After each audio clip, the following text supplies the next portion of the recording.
Hello everyone, this is Daniel and you're watching Coin Help You, and I have these boxes. These are from the US Mint. Some of you, most of you maybe, will know what these are. This is how the US Mint shipped items.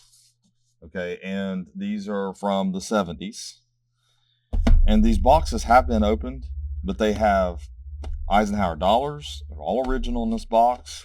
All original in this box. And in this box is mint sets, I believe it is. Yes, the white mint sets. And we're going to take a look at all these.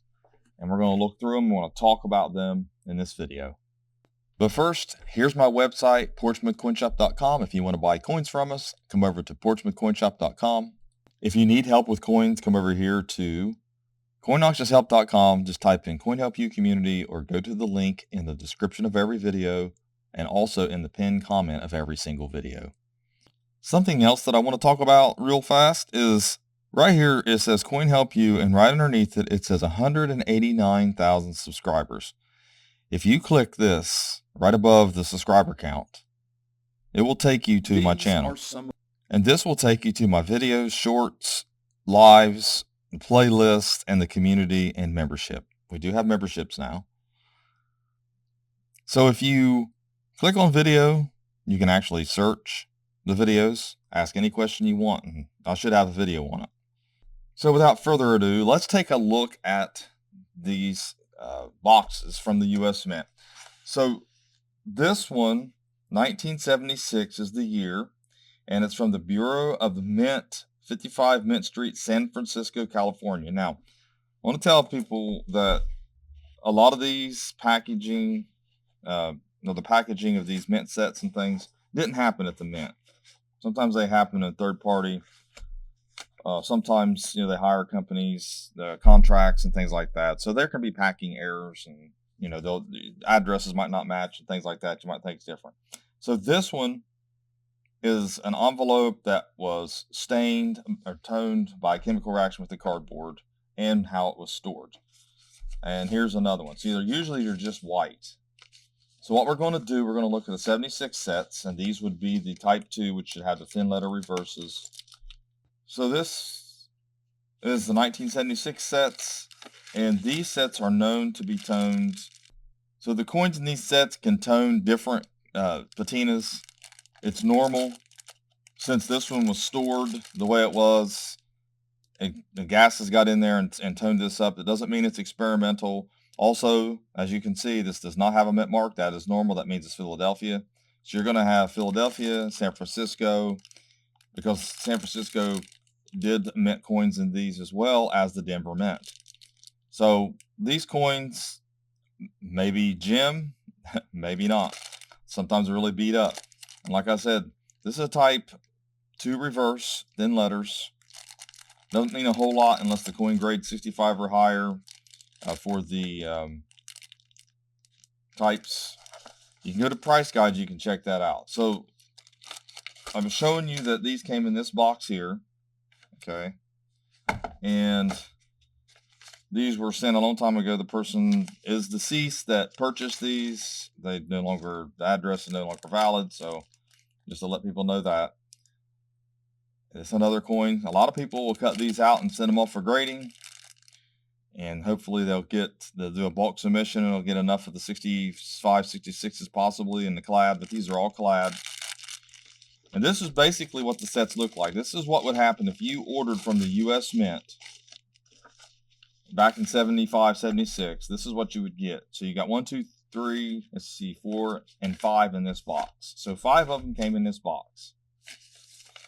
And I think that it's a little treasure to find boxes still intact. These coins have not been looked at closely for varieties or anything like that. There's not going to be much in the way of mint errors in these, but you might find a double die or a repunch mint mark or something like that if there's a listing on Variety Vista, which is a site you should go to. I highly recommend joining Coneca as well. Coneca, just go to coneca.org and join. If you're looking for varieties, that's where you want to go. You don't want to look at just weird anomalies on coins.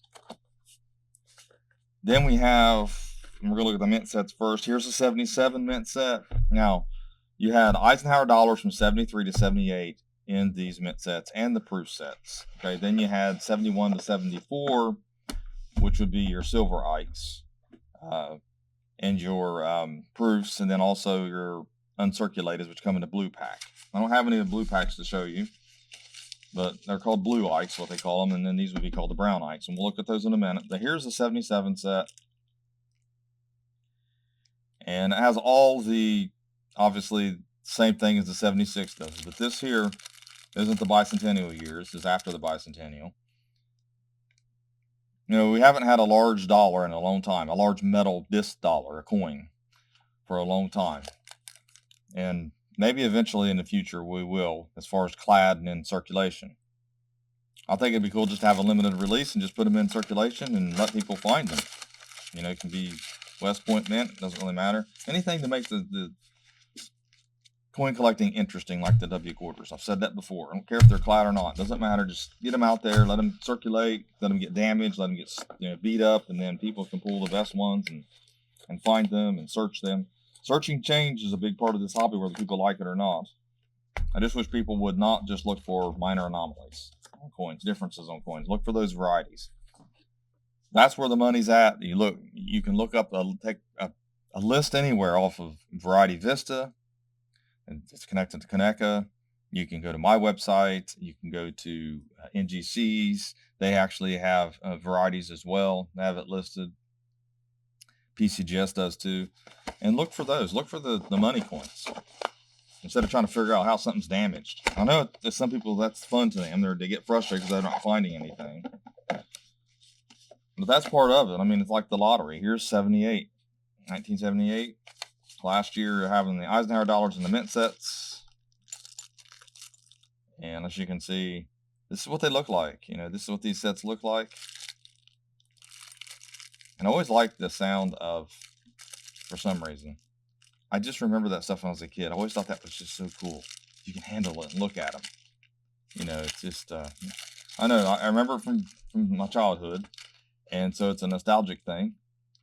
But don't get me wrong, I was not raised rich or with a lot of money. We were basically flea market coin dealers, had a couple coin shops that didn't work out. My dad had one with Grandpa. It didn't. My Grandpa ended up shutting down after the big 1980 debacle. You know, the 1980 Hunts Brothers thing. It just, after that happened, it wasn't worth it in this town to have a coin shop because people stopped selling their silver. You know, it was over with. So now we have the blue ikes, 1972 blue ikes, and there is a whole 5 of them in here. And this is kind of cool because I have literally not looked at these for any varieties at all. And there's sometimes double dies or repunch mint marks and things like that on these, but sometimes they're toned too. So that's another thing.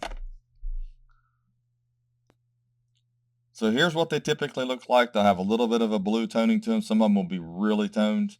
And you can actually see it. There's a window and you can see the reverse. As you can see, it's definitely blue. But they are called the brown ikes because they're in the brown box, GSA type box. And see if there's any of them in here that's got some really nice toning. That's one thing to look for as well, but looks like most of these are not going to. They're just going to look normal. It's a little bit of a haze on them. Now, if you're looking for double die, you want to focus on the In God We Trust and sometimes the Liberty. And then if you're looking for a repunch mint mark, you want to look at that S right there. And like I said, I wanted to share these with everyone. I know that it's not some big exciting find and all that, but I wanted to share what you would have, if you would have ordered from the U.S. Mint in the 70s, this is what it would have looked like. And a lot of people don't get a chance to see that. In the coin shop here, we get boxes in all the time, and we get a chance to look at things that have not seen the light of day forever, and no one has cherry-picked. You know, no one's cherry-picked these. And I'm not going to cherry-pick them. I'm looking at them right now, but I'm not looking for any type of varieties on these. I am going to put these back in the box, like this. And I might even, seal them up a little bit there with a little bit of tape, a small piece of tape, not to ruin anything. And I'm going to sell them as they are on the website. I think that would be fun to do. let everybody get a chance to buy something that we typically buy here at the shop. I have one more of these to look at and see what year it is. This is a 73, and 9/14 to 73 is the date that's written on it, even by somebody else. This is when they must have received them. And we'll look at the 73s and see if the toning's different or if they look different at all. So I don't know. Yeah, look, it's a little bit different. There's some red felt on them. Toning is a bit different on these. Cameo is a little bit different. Now there's red on it, but that's from that felt. And let's see. Yeah, I mean, these are actually really nice, though. This is what you're typically going to find in these. Nice that the reverses were toned up a little bit better. Try to find here. Like I said, it's weird how certain packaging and boxes and years will tone differently than others. It's just so many factors involved in this. There's a lot of Master Hub double dies here, and when you find those, could have struck who knows how many dies, or who could have created so many double dies. They're just really common. The ones that are worth money, you want to go to PCGS and look at their listing. But 73s are known for that. I found them before. I did a video on them. Some more. Basically, they're just all toned the same way. So there's my share for the day. Has some more felt on it here. But look at the reverse. So none of these were really toned up very well. Wasn't very attractive toning. So I'm going to put these back in the box. I wanted to share this with everybody. Let you see kind of a little bit behind the scenes what we find. A lot of dealers will take the boxes and just throw them out. And I think this is a little bit of a piece of history. And I think that I'll leave them. And I think leaving them intact is important and a good way to sell these. Not going to be that expensive because they're not real expensive coins, but it's just kind of cool. I think that's really neat. I've never sold them like that before. So thanks for watching my latest video. Please like, share, and comment, and have a great day.